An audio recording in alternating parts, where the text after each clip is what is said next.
ఆషాఢ మాసం సందర్భంగా మన కాసం ఫ్యాషన్స్ కిలో చీరలు కొనండి, అరకిలో చీరలు ఉచితంగా పొందండి. ఎన్టీఆర్ రోజువారీ జీవితం ఎలా ఉండేదో తెలుసా? ఉదయం 3 గంటలకే రోజు ప్రారంభం. షూటింగ్ నుంచి భోజనం వరకు ప్రతిదీ టైం ప్రకారమే. నట సార్వభౌమ నందమూరి తారక రామారావు నట ప్రస్థానం గురించి అందరికీ తెలుసు. ఆయన రోజువారీ జీవితం ఎంత క్రమశిక్షణతో కూడి ఉండేదో తెలిస్తే ఎవరైనా ఆశ్చర్యపోవాల్సిందే. అంతులేని శ్రమ, కఠినమైన క్రమశిక్షణ, ఆయన నమ్మిన సిద్ధాంతాలు అవే ఆయనను ఎవరికీ అందనంత ఎత్తులో నిలబెట్టాయి. ఎన్టీఆర్ అప్పట్లో మద్రాస్ త్యాగరాజనగర్లోని బజుల్లా రోడ్లో ఉన్న లక్ష్మీ నిలయంలో ఉండేవారు. ప్రతిరోజు తెల్లవారుజామునే ఆ ఇంటి దగ్గర సందడి వాతావరణం ఉండేది. ఎన్టీఆర్ తెల్లవారుజామున 3 గంటలకు నిద్రలేచి ఆరు బయట కాసేపు నడుస్తూ చల్లగాలిని ఆస్వాదించేవారు. అలాగే కాసేపు ఎక్సర్సైజ్ చేయడం ఎన్టీఆర్ దినచర్యలో భాగం. సరిగ్గా 3:30కు మసాజ్ చేయడానికి వాహిని స్టూడియోస్ నుంచి ఒక వ్యక్తి వచ్చేవాడు.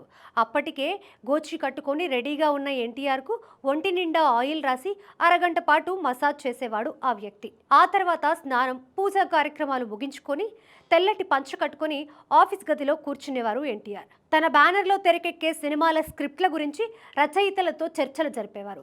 సరిగ్గా 5 గంటలకు భోజనం పూర్తి చేసి మేకప్ కోసం సిద్ధమయ్యేవారు. మేకప్ వేసుకునే ముందు భగవంతుణ్ణి స్మరించుకోవడం ఆయనకు అత్యంత ఇష్టమైన పని. అలాగే మేకప్ మ్యాన్ చేత మొదట బొట్టు పెట్టించుకునేవారు. 5:30 లోపు మేకప్ పూర్తయ్యేది. పౌరాణిక చిత్రమైతే మేకప్ కాస్త ఎక్కువ ఆలస్యం అయ్యేది. 5:30కు కాస్ట్యూమర్ సిద్ధం చేసిన డ్రెస్ వేసుకొని హాల్లో కూర్చునేవారు. ఇక అప్పటి నుంచి నిర్మాతల రాక మొదలయ్యేది. వారితో మాట్లాడుతున్న సమయంలో ఇంట్లో నుంచి అందరికీ టీలు వచ్చేవి. ఉదయం 6:30కు బజుల్లా రోడ్ టూరిస్ట్ బస్సులతో సందడిగా మారేది.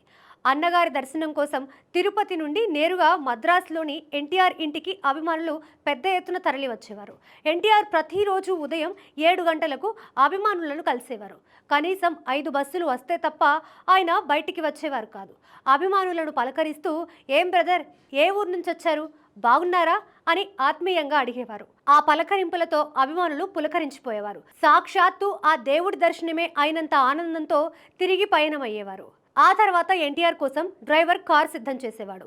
భూతాల రాజు అనే వ్యక్తి గుమ్మడికాయ మీద హారతి వెలిగించి దిష్టి తీసిన తర్వాతే ఎన్టీఆర్ కార్ ఎక్కేవారు. షూటింగ్ స్పాట్కు కార్ చేరేలోపు చిన్న కురుకు తీసేవారు ఎన్టీఆర్. హీరోలకు ప్రత్యేక కుర్చీ, పర్సనల్ అసిస్టెంట్ అనే సాంప్రదాయం ఎన్టీఆర్తోనే మొదలైంది. ఆయన వెళ్ళడానికి ముందే అక్కడ కుర్చీ రెడీగా ఉండేది. అసిస్టెంట్ ఆ కుర్చీ మీద ఒక టర్కీ టవల్ వేసేవాడు. అంతేకాదు, ఆ కుర్చీ క్లాత్ మీద ఎన్టీఆర్ అనే పేరు ఎంతో అందంగా డిజైన్ చేసి ఉండేది. ఎన్టీఆర్ సెట్కి రాగానే నిర్మాతకు, దర్శకుడికి నమస్కరించి ఆ తర్వాత పనిలో నిమగ్నమయ్యేవారు. సరిగ్గా 8 గంటలకే మొదటి షూట్ చేసేవారు. 12:55 లంచ్ బ్రేక్ తీసుకునేవారు.